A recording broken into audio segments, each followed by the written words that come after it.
Gaia, the earth goddess, was formed from a raging chaos which existed before time began.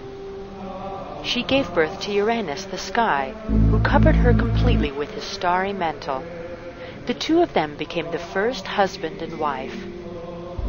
They bore many children, most of which were terrible monsters, creatures with 100 arms, and the Cyclops, mighty giants with one eye each. Uranus feared these powerful creations and hid them deep in the earth. This caused Gaia great pain, as she loved her children. She became angry and plotted to destroy her husband. Finally, Gaia gave birth to several gods and goddesses who were not fearful monsters. Among them was Kronos, who was strong enough to overthrow Uranus. Gaia made him a sickle fashioned from the hardest rock she knew, and gave it to her son with instructions. Kronos hid in his mother's shadow until night fell, and Uranus the sky came to earth. When Uranus was resting at last, Kronos sprang from his hiding place and killed his father with one stroke. Thus Kronos became king of the sky in his father's place. He married Rhea, an earth goddess, and had many more children. He created the first race of men made of gold. This was called the Golden Age, when men didn't have to work, and there was no suffering or death. But Kronos was also cruel and feared his children. After each was born, he ate it whole, with the clothes and all, so he would never be overthrown. Rhea was horrified by this, and with the help of her mother Gaia, managed to give birth to her son Zeus in hiding on the island of Crete. She gave her husband a stone wrapped in baby clothes, which he ate in one gulp.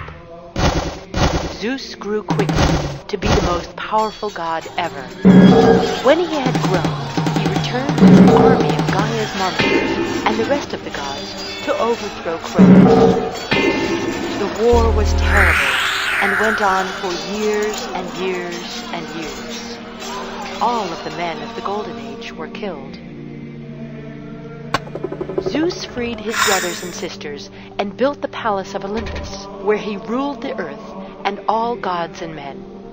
He then married his sister Hera, and they had many children. Zeus had many other women in secret, and they had children too.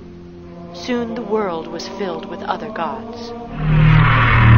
Eventually, Zeus decided to create a second race of men to worship the Olympians. These were made of silver. The silver men were foolish and had no respect for the gods. This was the Silver Age, in which nothing was sacred. It did not last long. The irreverent silver men angered Zeus, who hid them away deep in the far corners of the underworld. To replace them, Zeus created a third race of men. These were made of bronze, and this began the Bronze Age. The bronze men were aggressive and warlike. They destroyed each other with such venom that Zeus quickly hid these away too in the underworld. Zeus then made a race of heroes, who were the subject of most of the countless myths in the Hellenic tradition. This was the heroic age, and there were many great men and women born of it. When a hero died, he was given a special place in the underworld, called the Blessed Isles, where it is always light and beautiful. The men of the heroic age too passed away, and gave rise to men of today. The race that lives now is the Iron Race, which is said to be the hardest of all. Men of the Iron Age must toil all of their lives and suffer and die. But the Iron Men are the strongest of all and will survive the Olympian gods.